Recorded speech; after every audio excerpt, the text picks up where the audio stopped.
જો ભાણકીબેન આ દરરોજ રમવા આવે. ભાણકીબેન એમ કહે છે કે મારે લીંબુડી પાવી છે.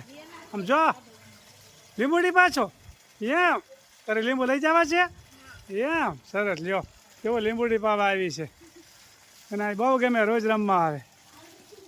સરસ લ્યો પી ગયું કે હજી પાવું છે હે.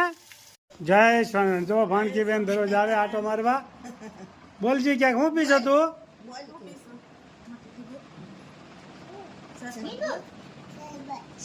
શરબત પીએ છે.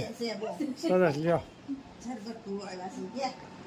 તું એક ગ્લાસ પીને એટલે અમે 100 ગ્લાસ પાયા ને એટલું અમને પૂન થાય. હો હા હા એટલે તારે તો રોજ આવી જ જવાનું વગર પૂછે. હા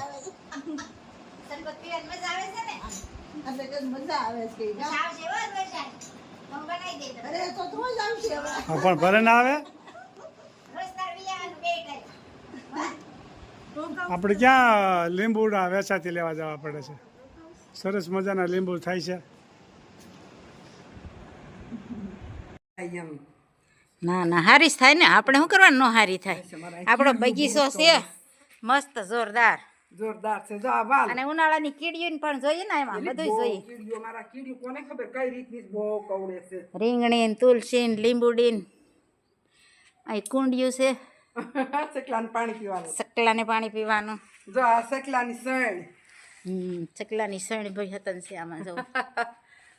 સાર બાજરો મસ્ત મજાનો બધું હોય પણ હવે વરસાદ આવે તેથી દસ થાય બધું.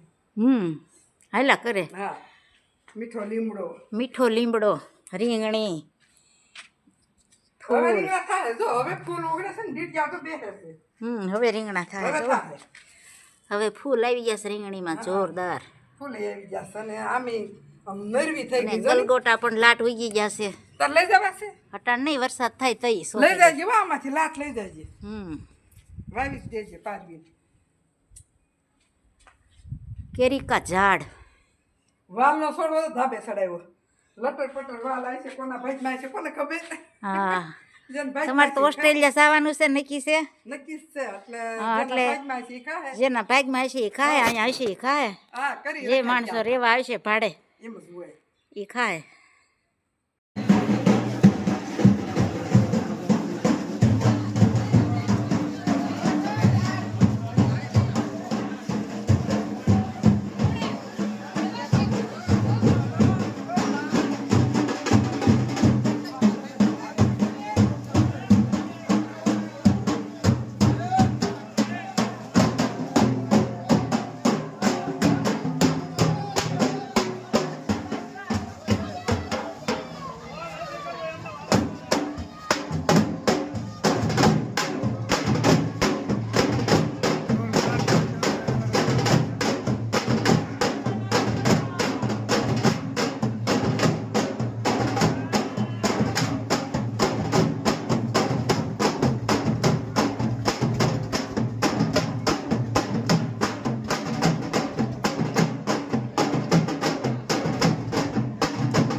લેખ લખ્યા નવ જાય વદેતાના લેખ લખ્યા નવ જાય રાજા દશરથને ચાર દીકરા રામ તે વનમાં કેમ જાય વદેતાના લેખ લખ્યા નવ જાય માતા કુંતાને પાંચ દીકરા દ્રૌપદી કેમ લૂંટાય વદેતાના લેખ લખ્યા નવ જાય રાજા હરિશ્ચંદ્ર ને તારામતી રાણી બજારમાં કેમ વેચાય વદેતાના લેખ લખ્યા નવ જાય આંધળા મા બાપની સેવા રે કરતા શ્રવણ કેમ વિંધાય વદેતાના લેખ લખ્યા નવ જાય મૂર્છદ રાજા હતા સતવાદી કરવતે કેમ વેરાય વદેતાના લેખ લખ્યા નવ જાય નળ રાજાને દમયંતી રાણી દમયંતી વિયોગ કેમ થાય વદેતાના લેખ લખ્યા નવ જાય જલારામ બાપાને વીરબાઈ માતા સાધુ બેડા કેમ જાય વદેતાના લેખ લખ્યા નવ જાય નરસિંહ મહેતાના સ્વામી મળ્યા જેલમાં કેમ પુરાય વદેતાના લેખ લખ્યા નવ જાય જય સ્વામી ખૂબ સરસ મજાનું કીર્તન ગાયું કે વિધાતાના જે લેખ લખ્યા હોય ને એ જાય નહીં ક્યાંય એ વિધાતાના લેખ લખ્યા હોય એમ જ થાય પછી ભલે ખુદા ભગવાન કેમ નથી એક એક કડી જીવનમાં ઉતારવા જેવી છે ખૂબ સરસ મજાનું કીર્તન ગાયું મારા ભાઈએ જય સ્વામિનારાયણ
Oh